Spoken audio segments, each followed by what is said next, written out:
마귀가 우리들에게 고통을 가져다주는 통로가 우리 안에 있습니다. 그것이 이제 우리의 감정이죠. 이 감정이라고 하는 것은 참 종잡을 수가 없어요. 바로 조금 전만 해도 기분이 아주 좋아서 너무 행복하다 이러다가도 또 다른 사람의 말 한마디 때문에 갑자기 마음의 분노가 일어나고 낙심하고 실망하고 절망하는 그런 경우가 얼마나 많이 있습니까? 또 이 감정이 지나치면 신앙생활을 할 때도 이게 정말 성령 충만인지 감정 충만인지를 알 수 없을 때도 있어요. 좋은 의미에서 그렇게 감정은 쓰임을 받습니다. 근데 반대로 또 감정이 상하면 기분 나빠서 천국도 가기 싫다 이런 말을 하는 그런 경우도 있을 수 있다는 거죠. 그러니까 이 감정은 분명히 축복이죠. 우리가 흔히 하는 말 중에 어떤 말이 있어요? 은혜 받았습니다. 그러잖아요. 설교를 듣다가 또는 무슨 집회에 참석했다가 또 뭐 어떤 프로그램을 보다가 은혜를 받았다라고 해요. 근데 그 말은 진짜 하나님의 은혜를 얘기하는 게 아니라 뭔가 이 감정의 터치가 왔다는 거죠. 감정이 건드려졌다라고 하는 거예요. 행복하다라고 말하는 것도 감정이 좋다라고 하는 거죠. 그러니까 우리가 하나님 앞에 예배할 때에도 거기에도 이 감정을 통한 축복이 분명히 있습니다. 하나님의 임재 또 하나님의 나라를 누리는 역사는 또 분명히 감정적인 체험이기도 하는데요. 정말 하나님을 뜨겁게 만나면 우리의 감정도 행복해지지 않을 수가 없습니다. 동시에 감정은 위에 있다가도 갑자기 또 떨어지는 것이기도 한다는 거예요. 그래서 우리 하나님을 믿는 신앙인은 이 감정을 잘 다스릴 수 있어야 하는 것입니다.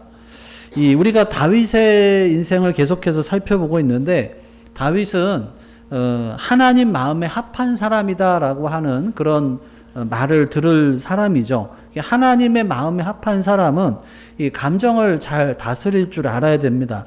자기 감정대로 막 행동하는 사람이 하나님 마음에 맞기가 어렵죠. 그래서 마귀가 우리를 주로 공격하는 통로가 바로 감정이에요.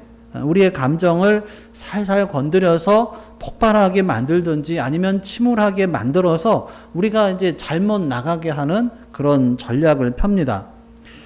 바로 그런 것을 다루는 내용이 그리스도인의 생각 다스리기죠. 아직 안 하신 분들은 꼭 하시기를 바랍니다. 왜 내가 자꾸 이렇게 폭발을 할까? 왜 내가 감정을 잘 못 다스릴까? 생각 다스리기를 이제 안 하셔서 그런데요. 생각 다스리기를 하시면 어떻게 하는지를 이제 알려드립니다.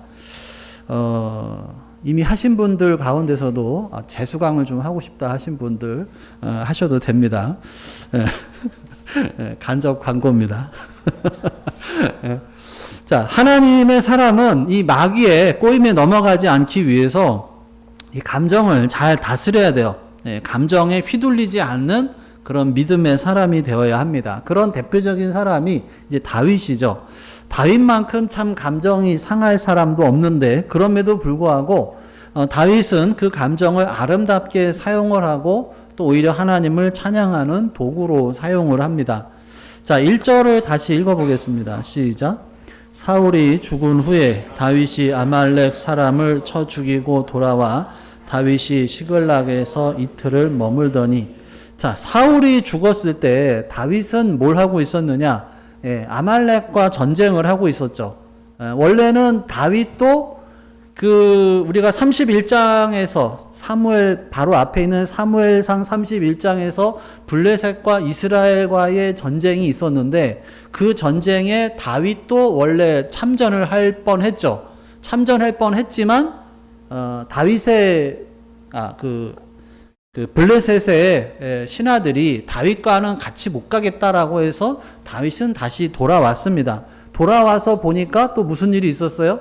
아말렉이 자기의 그 재산들 그리고 자기 아내들 아이들을 다 데리고 이제 간 상태였죠. 그래서 다윗이 아말렉과 싸워서 이긴 후에 다시 이제 자신의 본거지인 시글락으로 돌아온 상태였고 그런 상태에서 이제 블레셋과 이스라엘은 전쟁을 하고 있었고 그 전쟁에서 사울과 그의 아들들이 죽은 거죠. 그러니까 이 시글락에서 이틀을 머물렀다라고 하는 것은 다윗이 사울의 죽음과는 아무런 관계가 없다라고 하는 거예요. 사울이 죽었다 그러면 의심할 수가 있죠. 다윗이 죽인 게 아니냐 이렇게 오해할 수 있는데 그게 아니다라고 하는 것을 기록해 놓은 겁니다. 자, 2절 또 읽겠습니다. 시작. 사흘째 되는 날에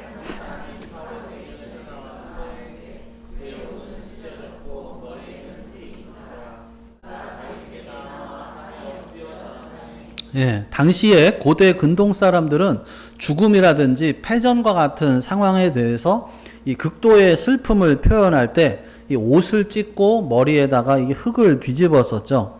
자, 3절에서 5절을 읽겠습니다. 시작. 다윗이 그에게 묻되 너는 어디서 왔느냐 하니 대답하되 이스라엘 진영에서 도망하여 왔나이다 하니라. 다윗이 그에게 이르되 일이 어떻게 되었느냐 너는 내게 말하라. 그가 대답하되 군사가 전쟁 중에 도망하기도 하였고 무리 가운데 엎드러져 죽은 자도 많았고 사울과 그의 아들 요나단도 죽었나이다 하는지라. 다윗이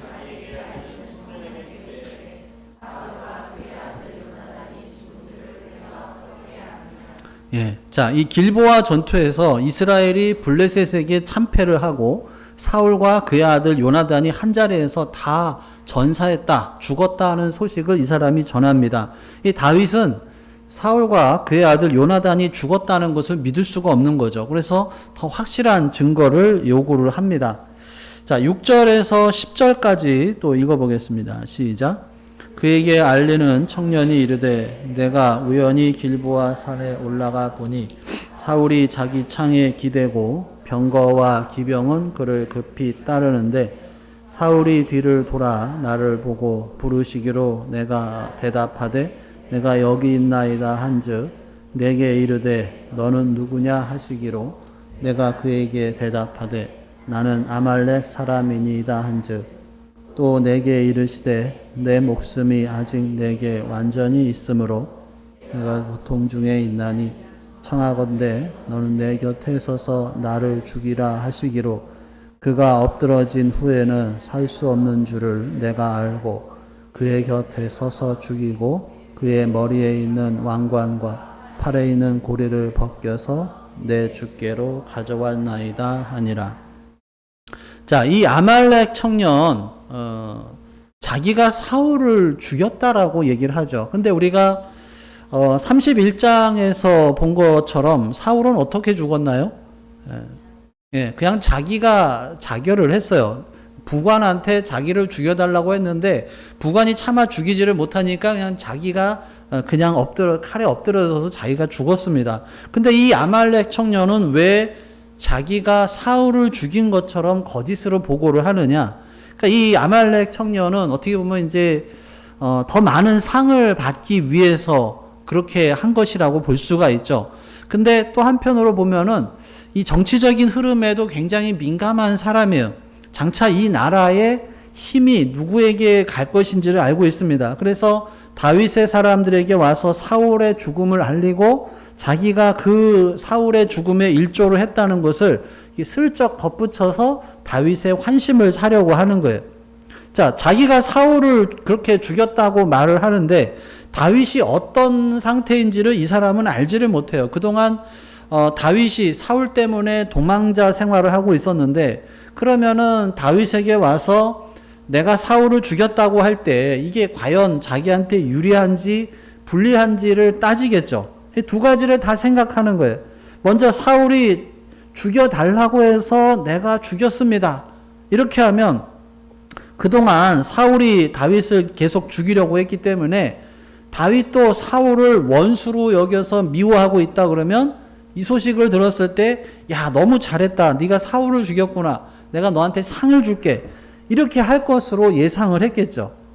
그렇지만은 또 다윗이 그래도 사울의 신하이기 때문에 또 사울의 사위이기도 하기 때문에 또 요나단과도 친한 사이였기 때문에 아직도 사울을 향한 마음을 가지고 있으면 내가 사울을 죽인 건 내가 죽인 게 아니고 사울 왕이 나한테 죽여달라고 해서 너무 고통스러워서 자신의 목숨을 끊음으로 도와달라고 해서 이루어졌다. 이렇게 말이 되는 거죠. 그래서 다윗이 사울을 여전히 그 왕으로 섬기고 있더라도 괜찮다라고 생각을 한 거예요. 자, 그런데 다윗은 여기에서 어떤 반응을 보이는가? 자, 11절과 12절을 함께 읽겠습니다. 시작. 이에 다윗이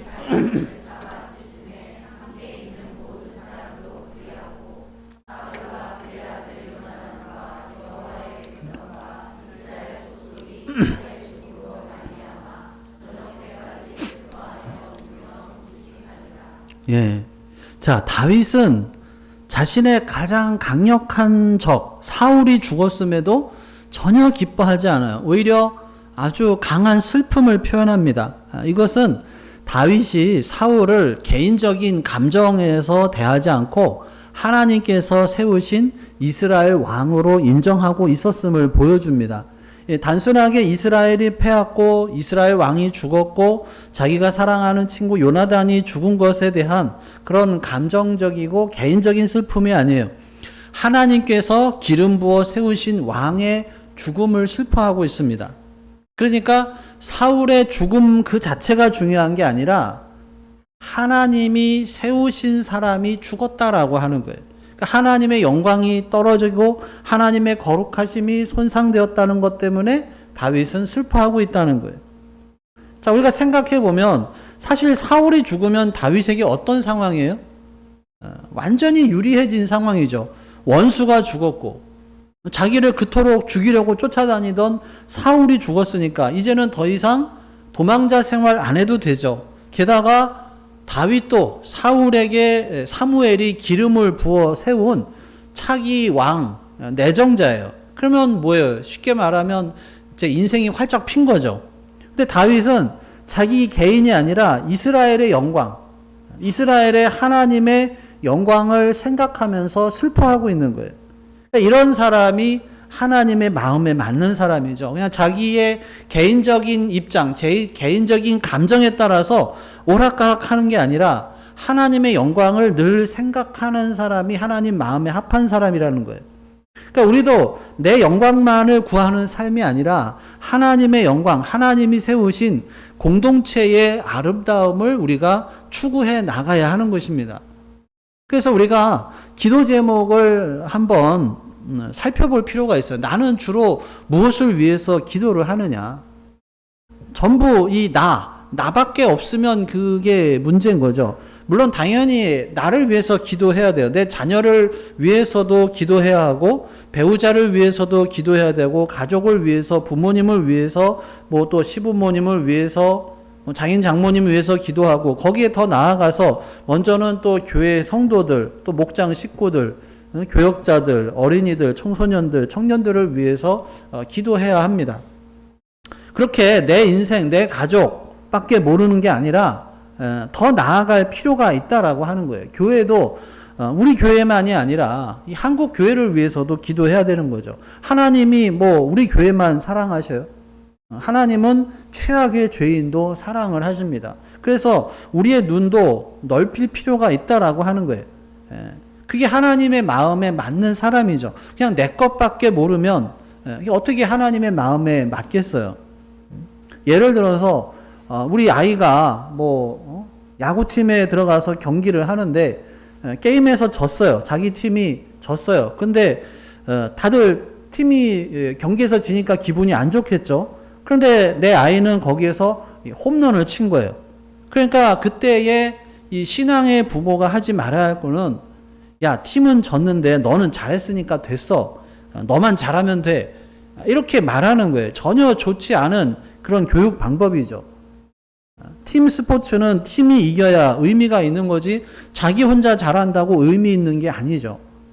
그래서 최고 선수들이 이제 인터뷰하는 걸 보면 가끔 그럴 때가 있어요. 득점왕을 차지를 했고 뭐 MVP를 차지했는데 그 팀이 이제 우승을 못하는 경우도 있죠. 그러면 그때 나와서 하는 말 중에 그런 말을 많이 들어요. 우리 팀이 우승을 못해서 이 뭐 MVP는, 이 득점왕은 사실 의미가 없습니다.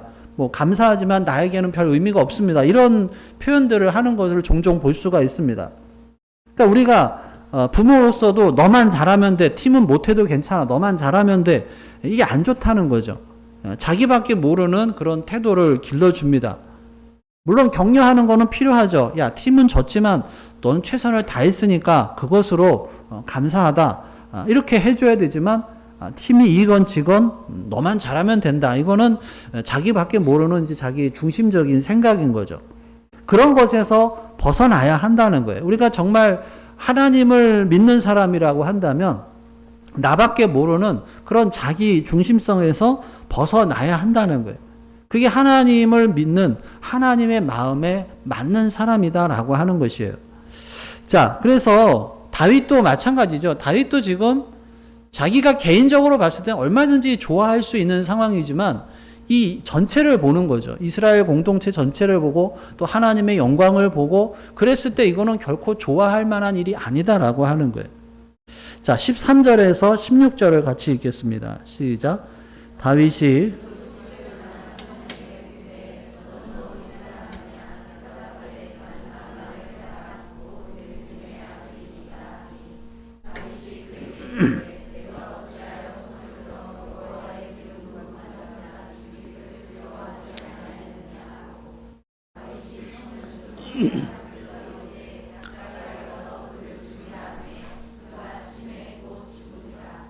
다윗이 그에게 이르기를 내 피가 내 머리로 돌아갈지어다. 내 입에 대하여 증언하기를 내가 여호와의 기름 부음 받은 자를 죽였노라 함이니라 하였더라.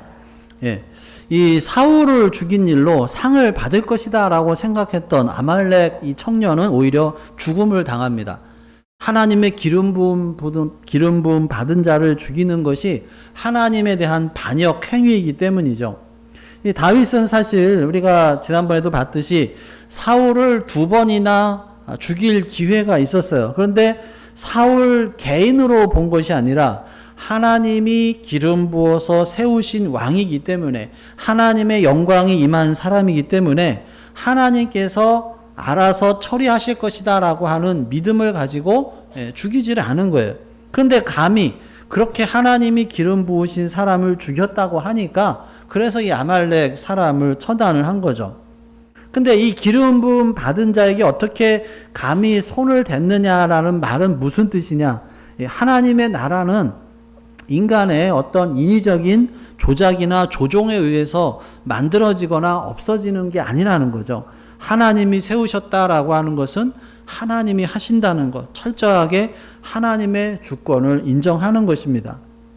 조금 전에도 얘기했지만 남들은 어떻게 되든지 나만 잘 되면 된다, 이런 생각은 잘못된 생각인 거죠. 이 나라가 어떻게 되든지 나만 잘 살면 돼, 이게 말이 안 되는 거죠. 나라가 망하면 사실 자기도 망하는 건데, 물론 권력자들이 나라가 망할 때 이제 도망을 가는 경우가 이제 종종 있죠. 근데 남들은 어떻게 되든 나만 잘 되는 것은 없습니다. 특히 신앙생활에서도 그래요. 다른 사람은 어떻게 하든 나만 잘하면 돼 할지 몰라도 그렇지가 않은 거죠. 전체가 잘 나가야 나도 잘 나갈 수가 있는 거예요. 교회가 엉망인데 나 혼자만 신앙생활을 잘하는 게 어떻게 가능하겠어요? 함께 신앙생활을 잘하면서 나가야 합니다. 물론 반대로 교회가 잘 나가는데 나 혼자만 안 하겠다, 나는 신앙생활 제대로 하고 싶지 않다, 이런 것은 이제 문제가 되겠지만 교회는 잘 되고 있지 않은데 나 혼자 잘하겠다고 해서 되기가 참 어렵다라고 하는 것입니다. 그래서 우리는 항상 나만이 아니라 하나님의 마음에 맞는 사람이 되려면 하나님의 영광을 먼저 생각하고 하나님이 세우신 공동체의 아름다움을 동시에 생각해야 되는 거예요. 그 공동체가 누구예요? 바로 우리 옆에 있는 성도들, 형제 자매들이 하나님이 세우신 공동체다라고 하는 것입니다. 이 공동체를 우리가 생각하고 더 넓게는 우리 교회뿐만이 아니라 한국 교회, 또 이 나라를 우리가 생각해야 하는 것이죠. 자, 다윗은 감정을 참 잘 다스려요. 어떻게 그것이 가능해요? 사울이 죽었으니까 이제는 내가 왕이 되니까 내가 좋다. 이런 자기의 욕망, 자기의 욕심이 아니라 그가 이렇게 슬퍼할 수 있는 그의 영성이 어디서 나왔느냐? 하나님과 늘 동행하는 사람이었다는 거예요. 하나님의 영광, 하나님의 공동체를 생각하는 사람이었고 그런 사람을 하나님께서 결국에는 높여주시고 고귀하게 사용을 하신다라고 하는 것입니다. 우리도 우리들의 삶에 여러 가지 상황이 벌어지면서 우리의 감정을 건드리는 일이 일어날 수가 있어요. 아까도 말씀드렸듯이 그리스도인의 생각 다스리기를 하면 거기에서 이제 마지막으로 던지는 질문 중에 하나가 이제 이런 질문이 있죠. 하신 분들은 가물가물하시겠지만 하나님께서 왜 이런 일을 나에게 주셨을까라고 하는 질문이 나와요. 그러니까 그것은 그냥 단순하게 내 개인적인 입장에서만 이 사건을 보는 것이 아니에요. 하나님의 관점에서 이 사건을 다시금 재조명을 합니다. 그러면은 그전에는 분명히 이게 화가 났던 일들인데 하나님의 관점에서 다시 재조명을 하면 이 감사로 바뀌게 되는 것을 많이 볼 수가 있어요. 그러니까 우리가 그것을 잘 생각해야 된다는 것이죠. 우리들의 삶에 여러 가지 상황이 벌어지면 우리의 감정을 건드리는 일들이 일어날 수가 있죠. 이번 주에도 살아가고 아니 뭐 당장 오늘 예배 끝나고 집으로 돌아가는 그 순간부터 우리에게는 사탄으로부터 이 감정을 건드리는 공격이 들어올 수 있다는 거예요. 특별히 또 영적으로 충만할 때 더 그럴 때가 있어요. 그것을 우리가 잘 분별하고 그래서 하나님을 생각하고 나의 욕심이 아니라 하나님의 영광을 구하면서 하나님과 동행하게 될 때 우리가 감정을 잘 다스릴 수 있게 된다라고 하는 거예요. 그렇게 됨으로써 정말 믿음의 사람으로 참 하나님의 사람으로서 하나님의 마음에 맞는 사람으로서 귀하게 쓰임받는 우리 모두가 될 수 있기를 주님의 이름으로 축원합니다. 기도하겠습니다. 오늘 주신 말씀 생각하면서 함께 기도합니다.